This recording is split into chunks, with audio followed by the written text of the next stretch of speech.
Good morning, good afternoon, good evening. We welcome you, whatever time and wherever in the world you are listening. We are pleased you have found us. You are now listening to Inside the Bunghole, a podcast taking you on a journey through wine. Together, we will learn more about this wonderful elixir of life.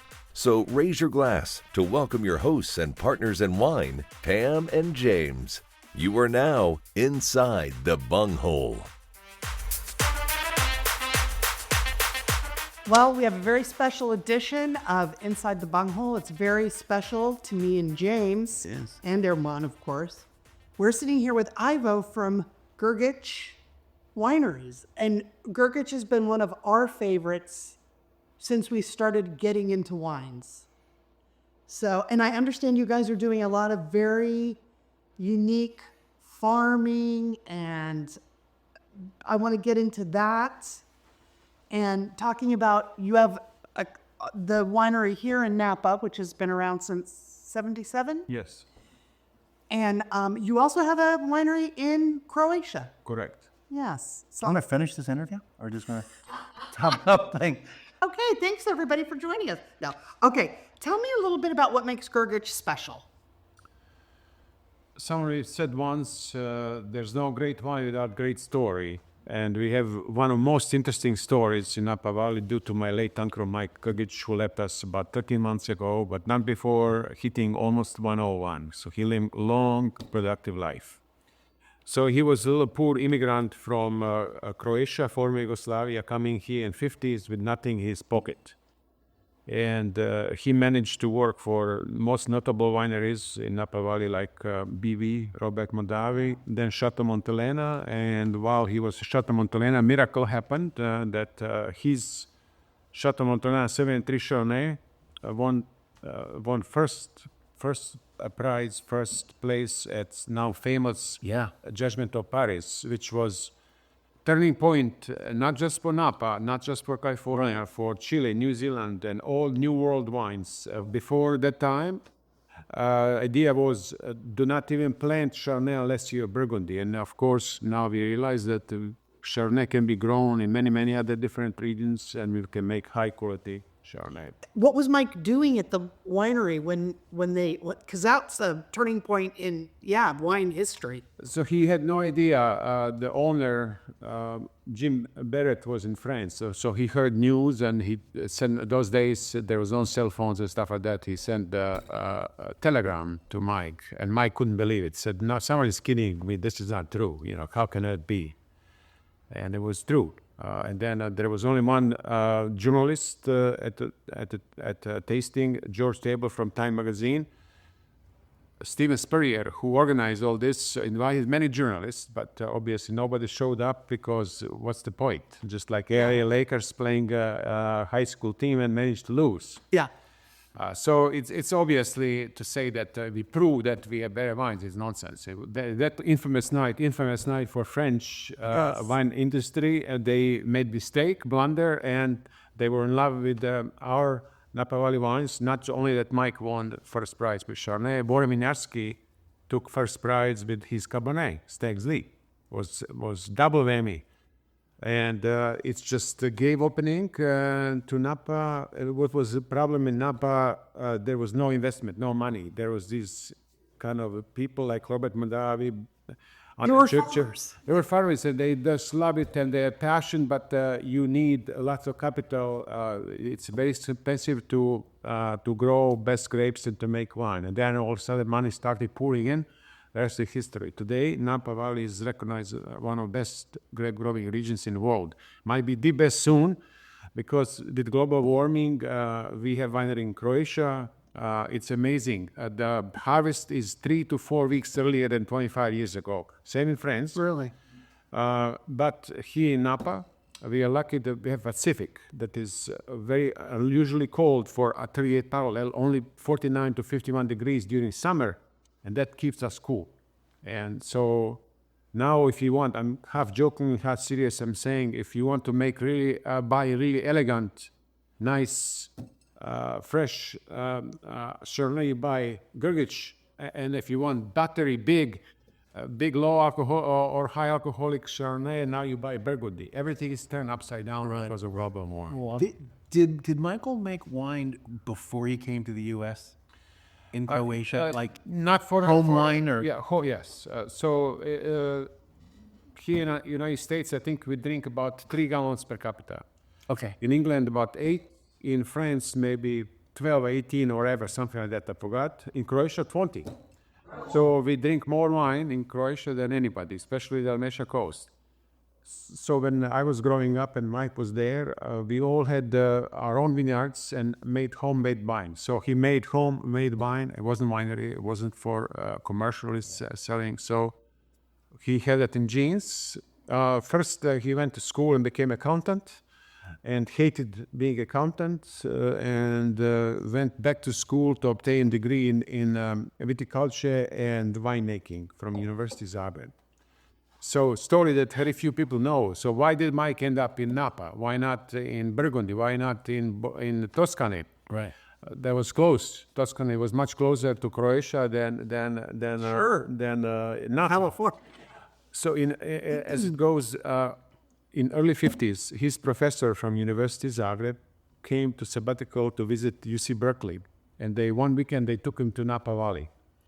When he came back to Zagreb, publicly he had to say only bad things about the United States, although very capitalist, because otherwise he would be put in prison if he celebrated America. But when he only had 5 trusted students that he knew they wouldn't spy on him, and they huddled and said, teacher, tell us, what did you see in Napa? He said, I saw paradise. And that night, Mike had a hard time falling asleep, and he was thinking, why do I have to die to go to paradise if I can just walk into it? And then there was the idea that one day he will go into Napa because Napa is paradise. Seed was planted in his head. Wow. That's why he ended up in Napa, not in France or Italy.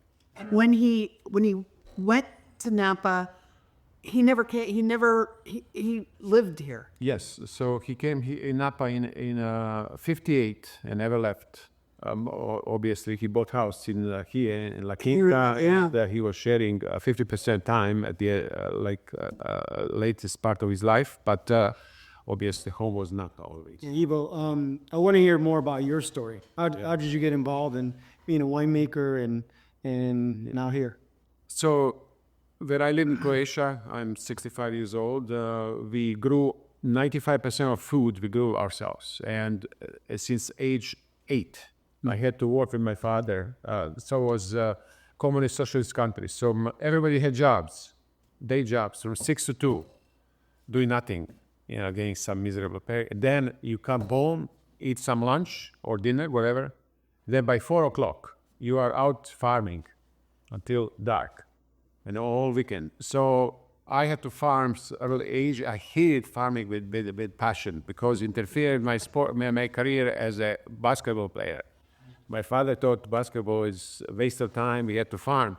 Then I would complain, and he said, look at around, we eating dinner. He said, look at around you. Where did this come from? From our farm. Who's going to, if you don't want to do it, who will it? Yeah. So how can I argue with that? Anyway, so I grew up in that. I went to University Zagreb and became a mechanical engineer. And even though in mid-80s, communism wasn't as bad as after the Second War, I had ambition. I knew I could not realize it in the communist Yugoslavia. So how do I get to, I always wanted to go to California. I fell in love with America, Californians in particular, in 72. I was watching Munich Olympic Games. And old Mark Spitz was winning every race, and I fell in love with everything, Americans, particularly Californians. So I planted, seed was planted in my head. One day I will go to California. And I have an uncle out there. And then when I was looking how to get there, well, my best bet is my uncle. My uncle, Mike, and my grandma, they were brother and sister. Okay. And so he originally didn't want to do anything with the relatives. Somebody swindled him, and he had bad experience. I'm not dealing with these bums from all country. And so she had to guarantee for me. And next thing I know, he sent me ticket. I couldn't even afford ticket, and helped me to get visa was almost so hard to get visa. And so he got a tip for me.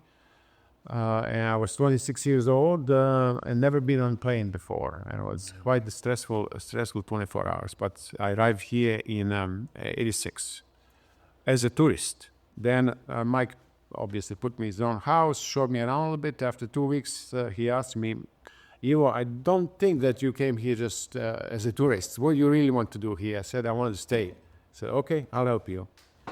We took a lawyer from San Francisco. It took me 3 months to get working visa, and he gave me the first job, $7 per hour, washing floors, lowest job there is. And Did you want to make wine at this time?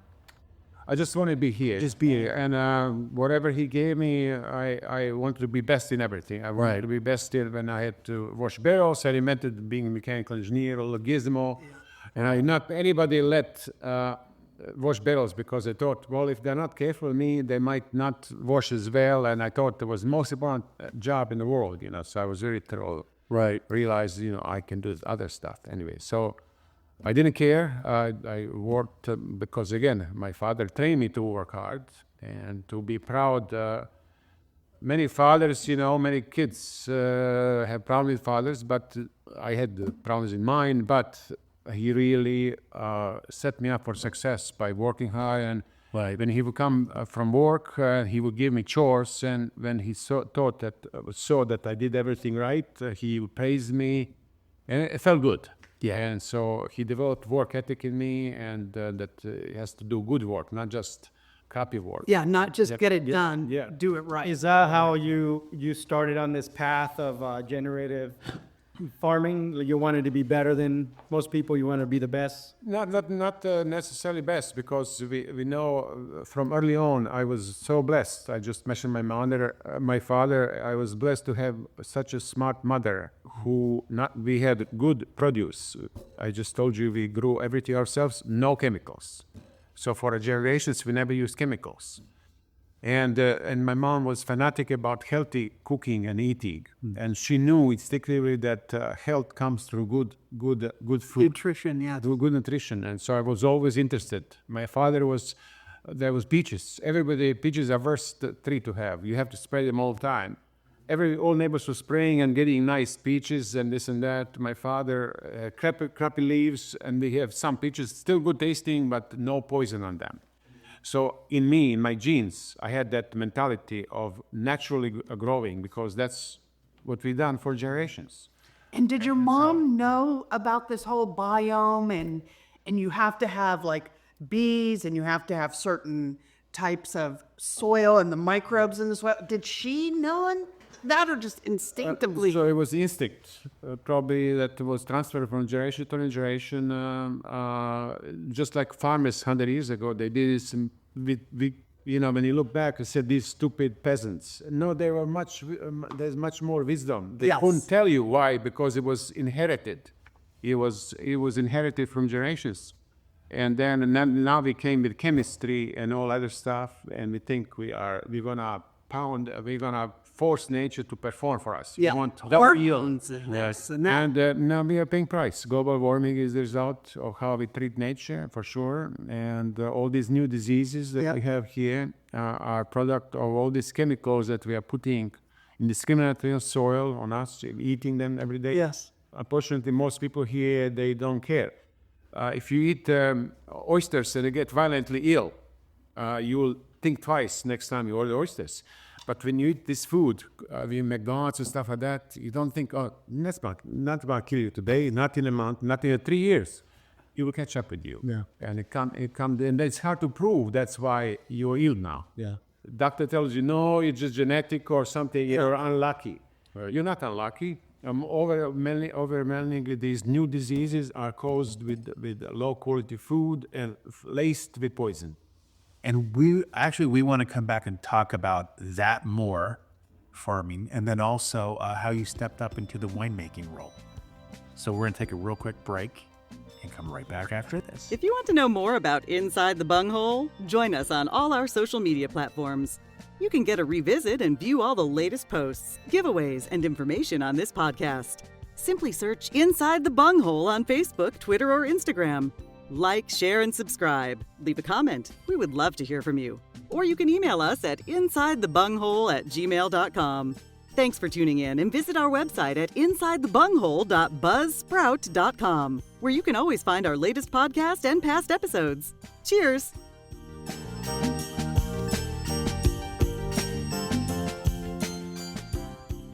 And now we're back. We're back. Here we are. Really It was a quick break. Very quick break. Well, again, we're sitting here with Ivo, who is, I did not realize till just a few minutes ago that Mike was your uncle, your great uncle. You now are passionate about this regenerative farming and this clean farming. When did that become a priority for you? I mean, I know that it was like always in your back, Yeah. you know, because your parent, your mom. So when I joined Mike in '86, I had a vision and I set my goal that I'm going to be best winemaker in the world. Working hard, studying, so I got all these books, tasted wine every day, relentlessly, pay attention, talk to my uncle. Only after a few short years, I realized a great wine is not made by great thinking winemaker. It's a product of soil and great vineyard and a great terroir and great grapes. Just about that time, Mike was buying land, and then in 1996, he bought his own property in Calistoga that is home now to our Zemodel vineyard, and especially Miljenko sold wine, the oldest vineyard in Napa Valley, over 100 years old, Zemodel. Then he bought virgin soil in South Napa called American Canyon, 200 plus acres. And while Napa Valley something was being grown for almost 150 years, walnuts and wheat and then grapes. In this property, it was just pasture. Nothing was ever grown there.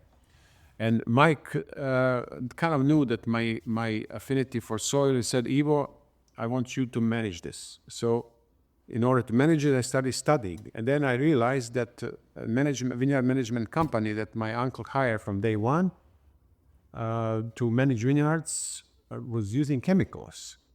So what happened here is that Mike was one-man show. So he was winemaker, vineyard manager, had to sell wine. He was traveling non-stop. He had no time to go and supervise what they're doing in vineyards. And it was just not possible. So I had no idea. So I asked him, Mike, why are we using chemicals on vineyards? I said, I had no idea. Tell him to stop, no chemicals. So this would be 2000, and we completely stopped with any chemicals, and within 3 years we certified organic. So all our vineyards we turned to organic. Right around 2000. In early 2000s, and that was time when we became a state. With this purchase of this vineyard in 1996, took us 4 or 5 years to develop it. Once we got grapes, we became a state. So 2003 was first year that everything that we produced was our own grapes. We stopped buying grapes. Okay. And then we certified organic, I believe, 2006. So all 5 vineyards certified organic. We went into biodynamic farming, certified biodynamic also in 2006. After a few years of Mike frowning but not intervening, all of a sudden, he told me to stop. No more biodynamic on label, no more promoting. There was lots of controversy in Napa Valley about biodynamic. UC professors, UC Davis professors told Mike he's embarrassing himself, that this is witchcraft, biodynamic farming. Not that Mike believed them, but he did not want controversy. So he told me, remove Demeter from label, remove biodynamic speak. And what is that? What was controversial about it? So the biodynamic farming is based on Rudolf Steiner. Rudolf Steiner, a German philosopher, it's incredibly interesting person. He came with these preparations. Like one would be taking manure from lactating cow, putting in a horn, burying it on the ground during winter, taking it out and using 1 ounce in 3 gallons of water over 1 acre. So it was almost like Self-sustainable. Yeah. So he was calling these living forces. Yeah. And it was just some poetic language that nobody understood. Now we know today that what he called living forces are biostimulants, which we use. Today, similar stuff. We take vermicompost, poop of worms, and it's full of microbes. So they make tea, and then it's a known fact. It's stimulant, just like when you eat steak. Right. It's a protein, but you cannot digest it unless you have enzyme to digest that. That's it. Even enzymes come in such a small amounts. Without enzymes, you can't digest. Yeah. So you take the existing soil and then you add the microbes. Is that what you do? How it's not introduce us to that? Yeah. So it is not necessary to add microbes, because microbes that you add, you bought somewhere. Some we produce them in a lab, which is foreign. So when you put them in soil, they get slaughtered. Yeah, they come Right. Yeah. Just like imagine you get a cub, a lion cub. Right. And you feed him, and it's your pet for 5 years. And then all of a sudden you decide you're going to release in nature. It cannot survive. Right. Yeah, it's because it wasn't born in nature. So you do not need to inoculate soil in anything. Just like we don't need to inoculate our juice with yeast or bacteria, there's plenty of it on skins. Naturally. Yes, naturally. And so trick is to stop killing bacteria in a fungi. So bacteria, fungi are two main microbes in soil. And so when we spray this so-called vermicompost tea, there is a chemical signaling, which is most fascinating thing about my studies. Now we are learning that microbes talk to each other. Microbes talk to plants. They don't use cell phones, but they have biochemical language. And they literally, plants and microbes work in symbiosis. Plants produce carbohydrates, simple sugars through photosynthesis. They feed, 50% of that goes to feed microbes in soil in exchange for nutrients. So this is symbiosis. Nothing that happened last year. This happened like 430 million years ago, and it's still going well. And in our stupidity, we think we know better. Yeah, we know better. When our chemicals will solve. And Yep. So this, when you go in school and study this, you are taught in school. Anytime you grow something and harvest some crop, you are removing nutrients. Absolutely true. Right. Therefore, it's only a matter of time before you deplete all nutrients. Therefore, we have to put these fertilizers. Okay, first question. How do we manage for 8,000 years to do without fertilizers? How we didn't all die? Right. Yeah. And secondly, also true, this is true if you have dead, sterile soil. Yeah. I just told you that there's symbiosis between plants and microbes. If microbes are missing, yes, the plants are locked. Yeah. So basically all food is just like you come to my house. My fridge is full of food, but I forgot to leave you key. You're starving even though food is there. Yeah. So basically plants are starving if microbes are not activated. And it's a mutual. So if you don't have plants either, there's no microbes because they need plants to feed them. So when we start interfering, as soon as we put fertilizer on ground, plants become lazy. Just if you feed bear, you think bear is going to be hunting. No, bear is going to just wait Until you bring to feed it. So as soon as you put fertilizer, plant becomes lazy because they say, oh, easy. We don't have to work hard. It's so hard to do photosynthesis non-stop and give 50% of proceeds to microbes. I have free food. I don't need to work hard. Then they use fertilizer. Then all of a sudden fertilizers are gone. And now they send signals, biochemical signaling to microbes. I need nitrogen today. I'm out. Science. Because They're all done. And because of your process, they're better off because of global warming, because of heat and cold and everything. absolutely, this is all linked. But how important is it to then introduce animals to the vineyard? Yeah, that's a brilliant question, because if you ask me, just tell me most important thing about this farming is I say biodiversity. Biodiversity in microbes in soil have to have many different microbes, just like us. We Americans eat 5 different fruits and vegetables on average a week. We need to eat 30. So when you eat simplified diet, you simplify your microbiome, your gut. Same thing. In our vineyards, we plant multiple cover crops, shrubs, trees. We want 50 different plants in our vineyard, not just grapevines. Yeah.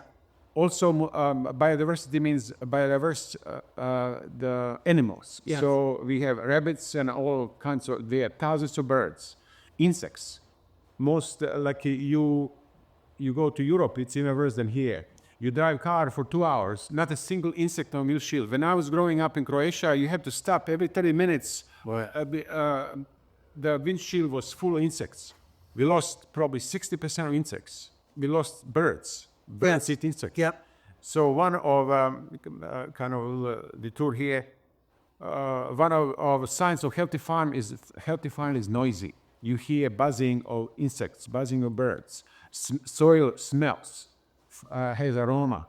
And back to your question, so we encourage. So in our farm, we have a few cows. We bring sheep right now. We don't have sheep all the time, right? But yesterday we brought first 500. They're going to graze our grass next 3 months. Yes. So that's called animal husbandry. Why do we bring sheep? Because when they graze grass, they keep grass in vegetative cycle, which is one that produces sugars and feed microbes. Once these plants get to seeds, they have enough energy. They stop feeding microbes because these are annual plants. Yeah. They have everything in plants. Now they're just moving sugar from leaves, roots into seeds. They stop feeding microbes. Now we trick them. By grazing them, they have to do again. Poor plants, they have to grow again for 2 months. So for 2 extra months, they sending sugars down there, building populational microbes, which are crucial for success. With all this diversity, do you get mutation in the grapes? So that's the idea called epigenetics. Very good. Yeah. So basically, getting stronger. All these healthy plants growing in this area, they're becoming stronger. So it's a big problem. In Napa Valley, we're getting all these viruses and diseases. Just like if you have a couple German shepherds, male, female, keep inbreeding in house, genes go down. So this is something, plants become stronger, they're adapted. So very, very good question I posed. For example, when you have your own wheat, instead of buying seeds for somebody else, you leave your own seeds because now you're adapting. This seed is very adapted to that soil area. So one example would be if you had a chance tonight. Unfortunately, we don't have that wine. So my uncle was instrumental in proving that Zinfandel were originally from Croatia, and that wine, the grape wine in Croatia, is called Celjenak. So after this was all discovered through efforts of Mike and UC Davis, they got some budwood from Croatia, from that original Zin, and took them 5-7 years. And Mike got, in 2012, one single plant. And took us 5 to 7 years to develop 2 acres from one single plant. We planted that original Zin, called Celjenak, 8 feet from Zinfandel in Calistoga. And we made wine, it's day and night. So just 150 years, genetically identical. So, some science will say there's no difference. These are identical plants that should be identical flavor. Absolutely not. 150 feet apart, and epigenetics and complete, and that actually Celjenak outperformed our Zinfandel. According not just me, all wine writers, they loved it. Yeah. Is that what you have in your Zinfandel now? Or So we have Zinfandel Calistoga, and we have 2 acres. We have 18 acres of Zinfandel Calistoga and 2 acres of Celjenak, which is, again, genetically identical. But it's very different, because 450 years ago, this Celjenak was growing in Croatia, Zinfandel was growing in California. Now, so do you rotate crops and do all that as well, or? So you guys, you are brilliant, because you're asking amazing questions. It looks like you know lots about this. Yeah, so these are very good questions. Many people don't possible. Yeah, there's no good answer. They don't pose good questions. Biodiversity and crop rotation is important. In old days, when you had farm, you grew 15 different crops. Not like today, one. You come to Napa Valley, most vineyards, as soon as they can, they cultivate. They believe weeds are stealing nutrients and water from plants. First of all, there's no such thing as weeds. God created all plants for a purpose. Yeah. Weeds is like freedom fighter or terrorist. Which one is it? Depends on your view. Yeah. For me, all plants are good, equally good. I would force all schools to teach gardening and show kids how to garden with no chemicals. So you go to school and people ask me, oh my God, you're a mechanical engineer, you must have go and take all classes from UC Davis. I said, thank God not. God bless UC Davis. But they teach in UC Davis and universities chemical farming, and it's not good. Now I have to give them credit. They hired a couple of smart PhDs and they're investigating regenerative farming. And so everybody's usually find a smart. We're headed that. Oh yeah, you should be headed. Yeah. Well, let's take another break, and then we'll come back. We'll talk a little bit about your vineyard in Croatia, and then we'll find out how to get in touch with you and wrap it up. But we'll be right back after this quick message. If you want to know more about Inside the Bunghole, join us on all our social media platforms. You can get a revisit and view all the latest posts, giveaways, and information on this podcast. Simply search Inside the Bunghole on Facebook, Twitter, or Instagram. Like, share, and subscribe. Leave a comment. We would love to hear from you. Or you can email us at insidethebunghole@gmail.com. Thanks for tuning in, and visit our website at insidethebunghole.buzzsprout.com, where you can always find our latest podcast and past episodes. Cheers!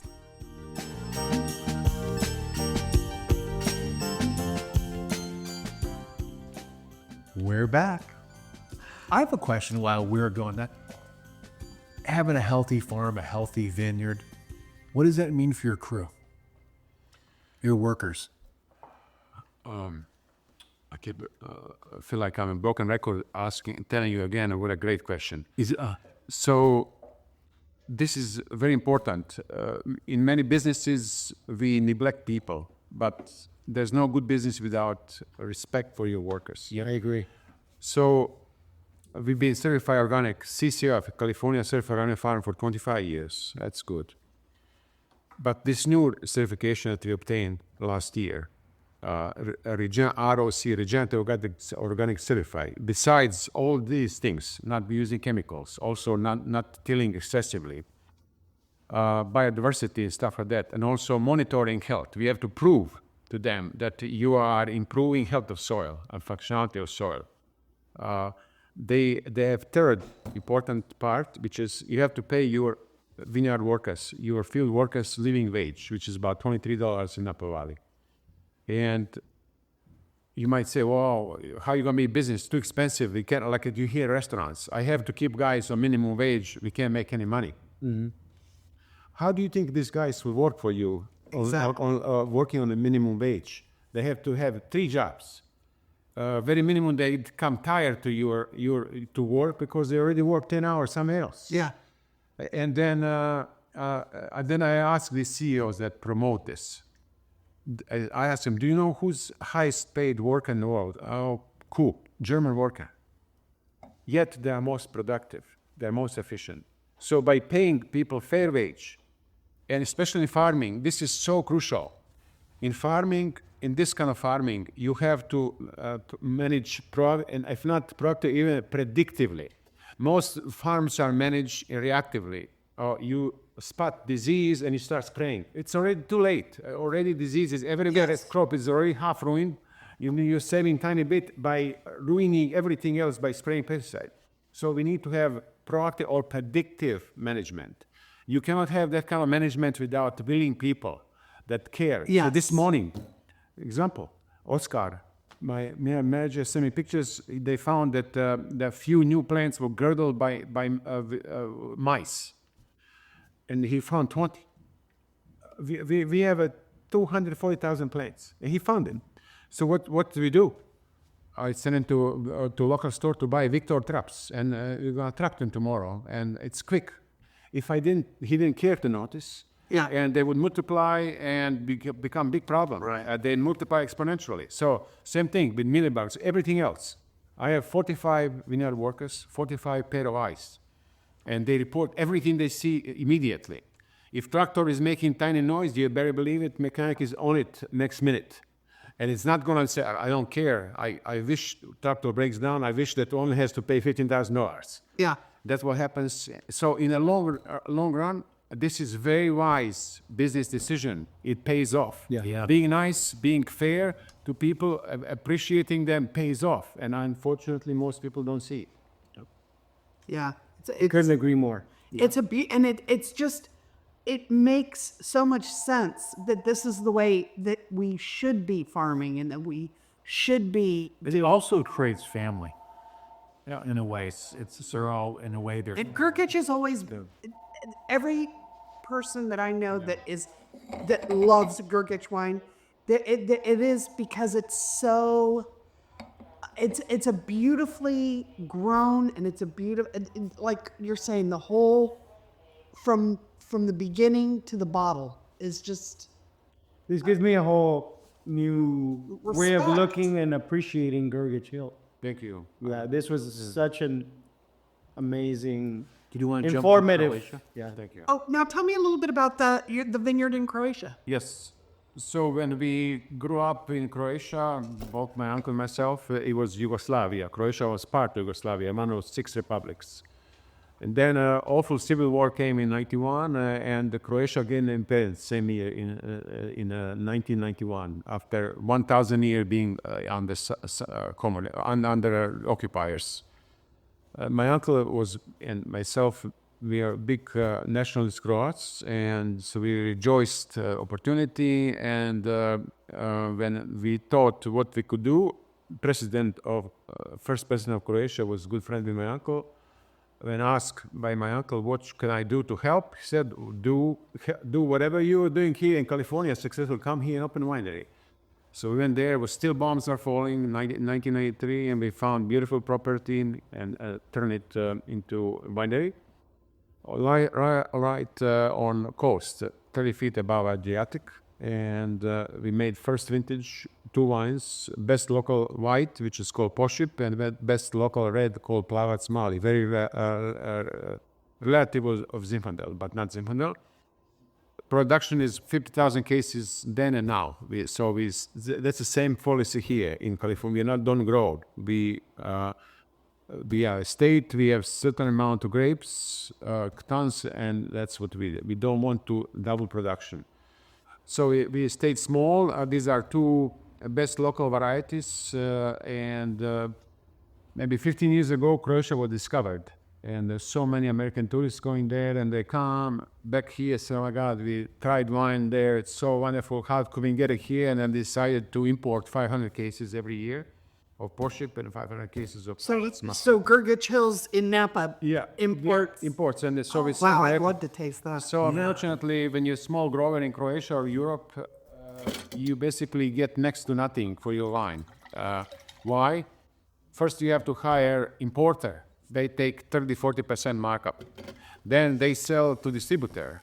They take 30-40%. Distributor sell to store. They take 30%. So by the time everybody's fed, they need that guy to only get $5 per bottle, and you cannot survive. So in our case, we bypass all these guys. Yeah. So we import directly, and so.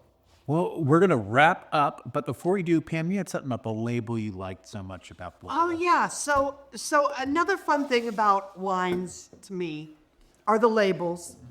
You know what I love about yours is the back has, the story, but then it also has tasting notes and pairing notes. Pairing notes. Which I think when people are starting to get into wine and appreciate wine, naturally they're curious. It's like, well, what am I smelling? And I know it's very personal, but the fact that you have these the notes here and what to enjoy it with, I think is so smart, and marketing wise, it's It's a creation of my cousin. I'm not an expert on pairing, but she is, Violet Grgich, and we thought not everybody is a wine connoisseur or sommelier. So many people, they have style, and many times here, probably people come in the store and say, I want really buttery Chardonnay. And so you kind of know what these are, buttery Chardonnay. So you basically, if they never tried Grgich, when you put a few notices, they can tell. Yes. Is this what I'm looking for? So we are adding value to customer. Letting him know what kind of wine. Obviously, it's just 5 words. So it's not an encyclopedia, but it's enough to obviously like the tasting notes or the enjoy with the pairing notes. Does it say who to drink it with? Yeah, it should. No. But it gives you an idea, and you experiment a little bit with it, and it's fun. Now, when you guys say family-owned and operated, you're not messing around, are you? No. So the winery was established in 4th of July, 1977. We had picture Mike digging and Austin Hills digging found whatever 4 corners, and Mike picked that day because for him was also Independence Day. Yeah. It was a very important day for him. So it's 2 families, Grgich and Hills. Most people think Grgich Hills is Mike's rolling hills, but Hills is 6'3", 4 generations San Franciscan. The family used to own Hills Bros coffee business. Wow. Oh, health. Wow. Yeah, and then the partner and the partnership is still very strong after 47 years. I have 6 kids, I had 3 of my kids joined, so we had 3 generations. We are there every day. And as my uncle, he was 100 years old. Even a few months before his passing, he would be coming to at least once or twice a week to greet people. He never retired. He refused to retire. And as a matter of fact, he was ruling us with iron fist until age 85. After 85, he started mellowing. Started mellowing. So so for us, for all of us, this is not a job, well-paying job. Yeah, this is family. This is our life, and we don't know any nicer, better thing to do in life than do winemaking. I will never retire either. I'm 65. I want to keep doing this as long as you I look can. fantastic for 65. It's a good wine. Good wine. Yeah. Say out. Wine. And the good genes. And, do you enjoy basketball and watch basketball? Yes. What's your team? So used to be Chicago Bulls because my good friend Tony Kukoc. I played one game against him. Tony was 9 years younger than me, but much better, of course. Yes. So in Croatia, we all play sports. We have incredible soccer team, water polo team, stuff like that. So basketball was my life. As I mentioned, agriculture was my enemy because it interfered with my took away from career. your Right. Yeah. Now you can watch a nice basketball game and enjoy wine. You should see the games in Croatia. The fans are like soccer fans. They jump up and down the whole game. Right. Yeah. Anyway, so now my youngest son Nick, he's crazy about basketball. So he was a great basketball player in high school. So we still play, and he just could not understand. He used to play against me when he was 8, and I would block him. He was so then I had to play with my hands back. Then all of a sudden he grew up. He became much stronger, much better than me. And then I have, of course, after 2 minutes, I beg time up. He gets mad. How come you're not in shape? And I said, Nick, if you're 65 and play your son, you'll see it's hard to be in shape when you're 65. Right.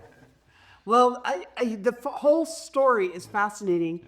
The regenerative farming is mind blowing. Like this is stuff. And you're right, and they should teach gardening in school. Yeah. And food, how we produce. Even at appropriate age, kids should be taken to slaughterhouse. Yeah. Yeah, and see So exactly. most people have no idea how food is produced. If you go and see how they treat chickens, you will never eat chicken again. Yeah. And you And won't- boy, is the chicken breast big these days. I mean, it's kind of weird. When I was a kid till now, and the size of eggs. So I can tell you why. Did you know, or you listeners, that 70% of our antibiotics in the United States are used to feed animals? Only reason we feed animals for breast chicken. That's why they're so big. Yeah. They grow a bigger breast faster. You can make more money. Now we are gambling with our health. Yeah. Sooner or later, so we have already, God knows, 50% antibiotics are useless. There's bacteria that beat them. Now we have to invent new ones. Maybe we are running out. What if we run out of antibiotics? How are we going to do it? Yeah. So for a little sake of profit, we are gambling with our future health. Okay, let me ask you one question, then we'll get the hell out of here. Do you see it turning back? Do you think it's possible to go Get back sugar cane back and stuff, not corn syrup. and take the antibiotics out? It's gone. The mindset is very hard to change, and in especially this country, people are just oblivious. Most people go. They just want to they're go more buy. interested in their TikTok than what they're eating, And I see many people eating and watching TV or stuff, not even thinking. Yes. In our culture, Italian, French, Croatian, the meal was integral part of day. I mean, main part. So you discuss food and wine and stuff like that. You are enjoying your food. Here we just shovel food, and we don't think about food. And food is everything. You are what you eat. That's our final message. Yeah. Well, they're awesome for stopping by. Thank you so much. Appreciate It was amazing. It's a history lesson. Amazing. Yeah, and it's like, God, now I want to know how to. Now, a wine club, or how do we get a? How do we get a hold of you? If I know Grgich's very well known. Yeah. And distributed everywhere. But do you guys have a wine club? Can people? Yep. Local people, obviously, we are represented here by Ali, and we are most restaurants and stores. If there's some specialty wines that we make in small quantities for club members, you can already go very Croatian wines. Yes, yeah, and then you can buy directly from us, and we are just And all it's Grgich, yeah. Grgich Hills. Is it Grgich? Just Grgich.com. Yes. GRGIC. So you can buy your wine online and stuff like that. Yes, perfect. Okay, well, thank you so much for being here. Yeah. Thank you for having me. Thank you. Yeah. And thanks for great wine. Wonderful wine. Okay. We're- Join us again next time for Inside the Bible. Yes, sir. Thank you.